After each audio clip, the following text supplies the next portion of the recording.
کھا سکتا ہے. تو اس فارمولے کے ساتھ ایران کا اگر انڈیا کے ساتھ کچھ تجارت ہے تو پھر یہ اس فارمولے کے تحت ترجیحات کے تحت نہیں ہے. دوسری بات سے دیکھیں، ایران نے دوسرے کچھ اسلامی ملکوں کی طرح ہندوستان کو نہ فیوریٹ بنا دے دی پسندیدہ ملک، نہ ان کے کسی شخص کو کوئی ریاستی ایوارڈ سے نوازا. لہٰذا ان دو مسئلوں کو ذرا معمولی فرق رکھنے کی ضرورت ہے. ہم فکر کے ساتھ چلیں. چند حکومت میں آئے ہوئے لوگوں کے وقتی اگر کچھ اتار چڑھاؤ دیکھے تو وہ اصل فکر کے مقابلے میں اتنا بڑا مسئلہ. تو یہ بتائیے کہ یوم القدس یا فلسطین کی جو آزادی کی جو باتیں ہوتی ہیں، لیکن پارلیمنٹ میں یہ بات بڑے وثوق کے ساتھ کہی گئی کہ بنیادی طور پر وہاں کے لوگوں نے اپنی زمینیں بیچی ہیں. یہ پارلیمنٹ کی فلور پہ کہی گئی ہیں یہ باتیں. تو اگر انہوں نے زمین بیچی ہو، اگر مجھے نہیں معلوم کہ یہ مفروضہ ہے یا یہ حقیقت ہے، نہیں معلوم، لیکن اگر اس مفروضے کو حقیقت مان لیتے ہیں تو جنہوں نے زمین بیچی ہے انہیں تکلیف نہیں ہے، تو آپ کو، مجھے، مسلمانوں کو، دوسرے ممالک میں مسلمانوں کو جو تکلیف کیوں؟ یہ تو عجب سا بات ہے کہ جنہوں نے زمین بیچی، یعنی مسلمانوں نے یہودیوں کو زمین بیچی اور خود مکمل بے دخل ہو گئے. آج جب خریدنے والا آ کر اپنی زمین پر، خریدی ہوئی زمین پر قابض ہوا تو بیچنے والے تو آرام سے بیٹھے ہوئے ہیں. باہر والے لوگوں کے پیٹ میں مروڑ پیدا ہو رہا ہے. تو یہ ذرا کوئی فلسطین جا کے کسی فلسطینی سے پوچھے. ہاں، مقبوضہ فلسطین آج سے 70-72 سال ہے، 74 سال سے اسرائیل کے قیام کے بعد سے آج تک فلسطینیوں کا کئی دفعہ قتل عام ہوا. تو وہ کس بنیاد پر ہوا؟ سب نے تو زمین نہیں بیچی تھی. اور اس وقت اسرائیل میں جو آباد ہے وہ سب زمین خریدنے والے بھی نہیں ہے. نہ مجھے اعتراض ہے، نہ نظام کو اعتراض ہے، نہ اسلام کو اعتراض ہے، نہ فلسطینیوں کو اعتراض ہے کہ جنہوں نے زمین خریدی ہے وہ آئے بیٹھے ایک ملک کے شہری کی طرح. جس طرح پاکستان میں مسلمان بھی ہیں، عیسائی بھی ہیں، یہودی بھی ہیں، ہندو بھی ہے، سکھ بھی ہے، لیکن سب ریاست کے اندر برابر کے شہری کے طور پر رہ رہے ہیں. فلسطین میں ایسا نہیں ہے. اسرائیل دنیا بھر سے یہودیوں کو اٹھا کے لاتا ہے، فلسطین کی زمین پر جابرانہ قبضہ کرتا ہے، وہاں پر کالونیاں بساتا ہے اور پھر ہی اعتراض کرنے پر فلسطینیوں کا قتل عام کرتا ہے. تو بھی مسئلہ یہاں پر ہے، فلسطینیوں کا ہے، چاہے وہ مسلمان ہو، چاہے وہ عیسائی ہو، چاہے وہ یہودی ہو. باہر سے آدمی لا کر یہاں پہ بسا کے مقامی لوگوں کو بے دخل کرنا یہ کوئی صحیح بات نہیں ہے. اگر ایک فرض کر لیں، یہ خپلو ہے، گھانچے ہے، گھانچے میں اگر 10 لوگوں نے، 100 آدمیوں نے اسکرٹوں کے لوگوں کو زمین بیچی ہو اور اسکرٹوں والے یہاں پر 100 آدمی آباد ہوں تو ٹھیک ہے، 100 تو آباد رہے. لیکن اسی 100 آدمی نے خریدی ہوئی زمین کو بنیاد بنا کر اسکرٹوں سے 1 لاکھ آدمی لے کے آئے اور اسکرٹوں خپلو کے 1 لاکھ لوگوں کی زمینوں پر قبضہ کر کے ان کو یہاں سے نکال دے اور ان کو ان سے جینے کا حق چھین لے، تو پھر یہ تو سراسر ظلم ہی کہلائے گا. اور فلسطین میں یہی کچھ ہو رہا ہے. تو شیخ صاحب یہ بتائیے، جو فارمولہ جس کی آپ نے ترجیحات کی بات کی، تو یہی ترجیحات اگر امریکہ کے حوالے سے اپنائی جائے تو کیسا؟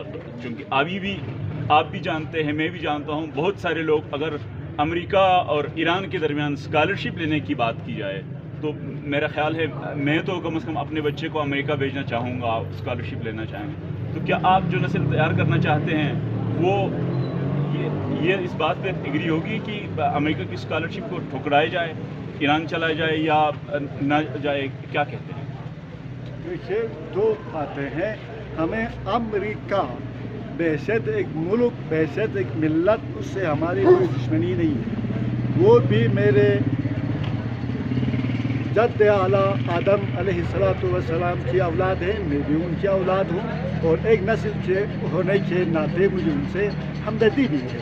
ہمیں امریکہ کے ملک سے کوئی چوٹ نہیں ہے.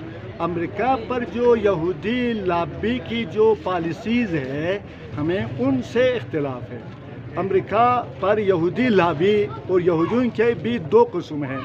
ایک دیندار صحیح نارمل یہودی ہیں، ان سے بھی ہمارا کوئی اختلاف نہیں ہے. میں ان کو سینے سے لگا سکتا ہوں، اپنے گھر میں بٹھا سکتا ہوں، اس کے گھر میں بیٹھ سکتا ہوں، وہ میرے لیے معزز ہے، محترم ہے. یہودی بحیثیت یہودی کوئی جرم نہیں ہے. یہودیوں کے اندر صہیونسٹ ہے.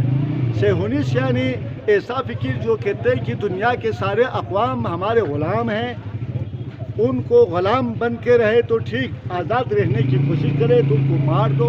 ان کی ناموس ہمارے لیے حلال، ان کی جائیداد ہمارے لیے حلال، اور ان پر قابض غلام بنا کے رکھنے کے لیے ہر قسم کا حربہ استعمال کرنا حلال ہے. تو اس فکر کو صہیونسٹ کہتے ہیں. امریکہ پر بھی صہیونسٹ فکر کا غلبہ ہے. تو ہم اس فکر کے خلاف ہیں.